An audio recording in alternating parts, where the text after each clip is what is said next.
Tanya cek Google, apa tuh MOW, Memory of the World tuh?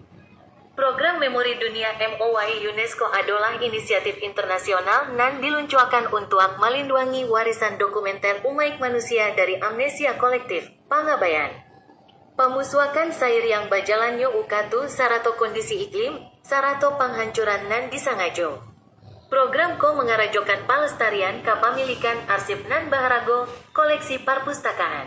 Jo catatan pantiang individu di seluruh dunia untuk anak cucu, pemulihan warisan dokumenter nan tersebar atau talanta, jo peningkatan aksesibilitas, sarato penyebaran barang-barang tuh. Oi mantap mah, makasih. Jadi Tambo Tuanku Imam Bonjol tuh lah jadi milik dunia tuh Google.